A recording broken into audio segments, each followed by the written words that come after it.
Hi எல்லாருக்கும் வணக்கம். எப்படி இருக்கீங்க? உடைமையுள் இன்மை விருந்தோம்பல் ஓம்பா மடமை மடவார்க்கன் உண்டு.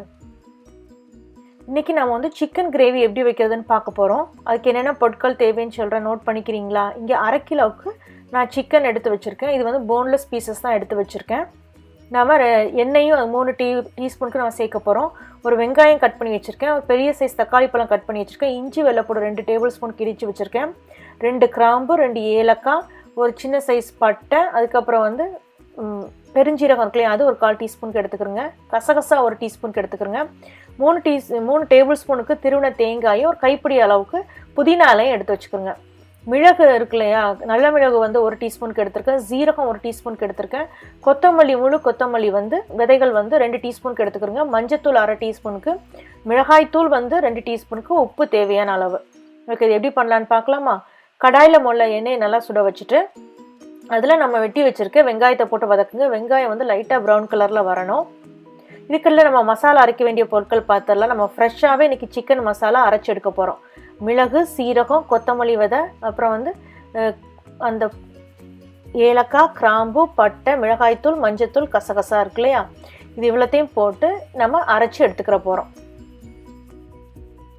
இப்போ தக்காளி பழத்தையும் போட்டுருவோம். இது மாதிரி இடித்து வச்சுருக்க இஞ்சி வெள்ளைப்பூடையும் போட்டு கொஞ்சம் உப்பு சேர்த்துக்கலாம். உப்பு சேர்த்துட்டா சீக்கிரம் வதங்கிடும் இல்லையா, அது மாதிரி நல்லா மசீர வதக்கி எடுத்துக்கலாம்.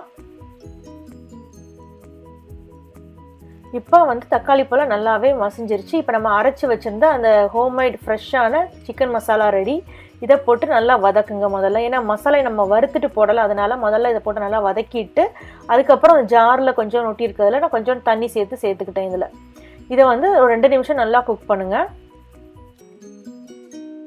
இது நல்லா மாதிரி பாருங்கள், நல்லா பதமாக வந்துருச்சா. இப்போ நாம் வந்து கட் பண்ணி வச்சுருக்க அந்த சிக்கன் பீசஸ் எல்லாத்தையும் உள்ளே போட்டு நல்லா மிக்ஸ் பண்ணுங்கள். முதல்ல தண்ணி ஊற்றாமல் ஒரு 2 நிமிஷம் கிண்டி நல்லா இந்த மாதிரி மிக்ஸ் பண்ணி விட்டுட்டு அதுக்கப்புறம் நம்ம தண்ணி சேர்க்கலாம். இப்போ நான் ஒரு 1/2 கப்புக்கு தான் தண்ணி சேர்த்துருக்கேன், ரொம்ப தண்ணி சேர்க்கலை.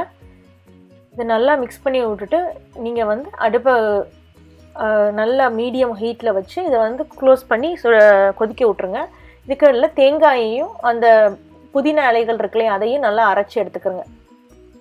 அரைச்சி எடுத்து இதில் சேர்த்துட்டு நீங்கள் வந்து இன்னும் ஒரு 5 நிமிஷம் கொதிக்க விட்டு அதுக்கப்புறம் மல்லித்தலை தூவி இறக்கிடலாம். இப்போ நமக்கு அருமையான சிக்கன் கிரேவி ரெடி ஆயிடுச்சு. இந்த கிரேவியை வந்து முக்கியமாக நீங்கள் வந்து சப்பாத்தி, பரோட்டா, நான், இட்லி, தோசை, டிஃபன் ஐட்டத்துக்குலாம் ரொம்ப நல்லா போகும். அது போக நீங்கள் வந்து வெரைட்டி ரைஸ்க்குலாம், நெய் சாதத்துக்குலாம் இதை வச்சு சாப்பிட்டா ரொம்ப நல்லாயிருக்கும். இங்கே நமக்கு வெந்தய கலரில் வந்து சிக்கன் கிரேவி கலர் இருக்குது. நல்லா திக்கான ரெட் கலரில் உங்களுக்கு வேணும்னா நீங்கள் மஞ்சள் பொடி அளவை குறைச்சிட்டு மிளகாய்த்தூள் அளவை கூட்டிக்கலாம். இதை ட்ரை பண்ணி பார்த்துட்டு உங்கள் கமெண்ட்ஸை சொல்லுங்கள். இன்னொரு வீடியோவில் பார்க்கலாம். நன்றி, வணக்கம்.